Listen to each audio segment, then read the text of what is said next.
တနင်္သာရီတိုင်းဒေသကြီးတဝဲမြို့နယ်အတွင်းဟိုတယ်ဝန်ဆောင်မှုလုပ်ငန်းကိုဆောင်ရွက်နေကြတဲ့လိုင်စင်ရဟိုတယ်များရဲ့ဝန်ဆောင်မှုအရေးသွေးများစနစ်တကျရှိစေရေးနဲ့ဒေသတွင်းကိုလာရောက်ကြမဲ့ပြည်တွင်းပြည်ပမှခရီးသွားဧည့်သည်များပေါ်ပြည်စုံကောင်းမွန်တဲ့ဝန်ဆောင်မှုများကိုပေးလာနိုင်စေရေးတို့အတွက်တိုင်းဒေသကြီးစီမံကိန်းစီးပွားရေးနှင့်ဗဏ္ဍာရေးဝန်ကြီးဦးမောင်ကြီးဦးဆောင်နေဌာနဆိုင်ရာတာဝန်ရှိသူများဟာအခုလ4ရက်နေ့နဲ့အခုလ5ရက်မနက်ပိုင်းကတဝဲမြို့ပေါ်ရှိလိုင်စင်ရဟိုတယ်များကိုလှည့်လည်ကြည့်ရှုစစ်ဆေးပါတယ်အဲလိုကြည့်ရှုစစ်ဆေးပြီးတိုင်းဒေသကြီးစီမံကိန်းစီးပွားရေးနှင့်ဗဏ္ဍာရေးဝန်ကြီးကဟိုတယ်များရှိတာဝန်ရှိသူများကိုလိုအပ်တာများမှာကြားပါတယ်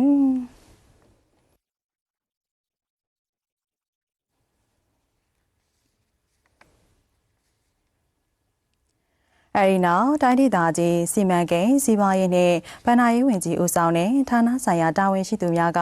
တဝဲမြို့ပေါ်ရှိဟိုတယ်များဖြစ်တဲ့တဝဲရွှေပြည်တော်ဟိုတယ်၊တဝဲ River View ဟိုတယ်၊ Great King ဟိုတယ်၊ ဟိုတယ်တဝဲ New Light ဟိုတယ်၊ Royal တဝဲဟိုတယ်တို့ကိုလှည့်လည်ကြည့်ရှုစစ်ဆေးခဲ့ကြတယ်လို့သတင်းရရှိပါရရှင်။